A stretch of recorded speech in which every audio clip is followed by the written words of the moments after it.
निजी आई तरफ़ां असां इहो बि महसूस कयूं था त मास्तर जेके 10 महीननि खां मास्तराणियूं जेके 10 महीननि खां पंहिंजी ड्यूटियूं कनि पियूं पर अञा ताईं उन्हनि खे पघार कोन मिलियो आहे। उहे जेके आहिनि परेशान ऐं तमामु मुश्किलनि खे मुंहुं ॾियनि पिया।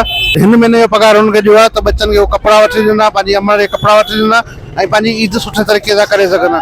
पर अफ़सोस आहे हिते ज़ुल्म आहे, ज़ुल्म भर भर जो राज आहे ऐं डिवाइस वार होल्डरनि जेको आहे डिवाइस बंदि करे रही आहे। 50% माण्हुनि खे लेडीज़ खे पैसा कोन मिलिया आहिनि।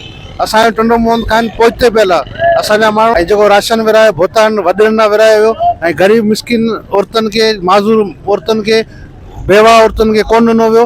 अल्हम्दुलिल्लाह अल्लाह पाक जा करम आहिनि। अॼु 29 रोज़ो आहे ऐं 29 रोज़े ते निजी आई जी टीम जेके हिते मुसाफ़िरनि खे फ्रूट तक़सीम करे पई ऐं थधो शरबत पियारे पई ऐं उनखे अलावा उन दोस्तनि खे अल्लाह पाक ख़ुशि रखे।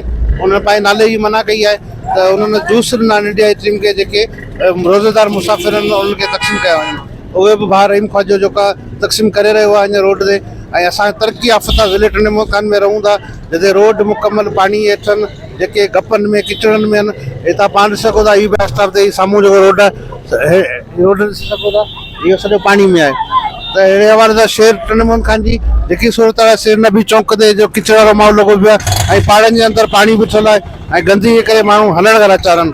जीअं करीमाबाद में असां सोशल मीडिया ते वीडियो छॾी आहे त उते जेके मस्जिदनि जे ॿाहिरि पाणी बीठल आहे त उहे निमाज़ पढ़ण लाइ वॾी तकलीफ़ुनि खे मुंहुं ॾींदा अॼु।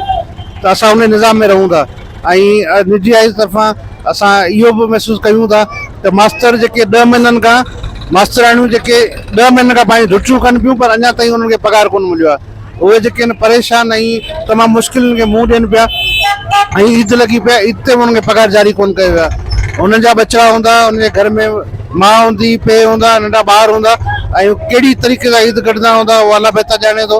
पर इहा वॾो ज़ुल्म आहे। गवर्नमेंट मुलाज़िमनि घटि में ताईं हिन महीने जो पघार हुननि खे ॾियो आहे त बच्चनि खे उहे कपिड़ा वठी ॾींदा, पंहिंजी अमड़ जे कपिड़ा वठी ॾींदा ऐं पंहिंजी ईद सुठे तरीक़े सां करे सघंदा। पर अफ़सोस आहे हिते ज़ुल्म आहे, ज़ुल्म भर भर जो राज आहे ऐं डिवाइस वार होल्डरनि जेको आहे डिवाइस बंदि करे रही आहे। 50% माण्हुनि खे लेडीज़ खे पैसा कोन मिलिया आहिनि। असांजो टुंडो मोहन खान पहुते पियल आहे। असांजा माण्हू ख़ुशहाल न आहिनि, असांजा माण्हू पैसारा न आहिनि। इन ई पैसनि ते थोरो घणो ॿारनि जा कपिड़ा अची वञनि हा, थोरो घणो ईद करे वञनि हा, पर उहे 2 ॾींहंनि खां बंदि पिया आहिनि।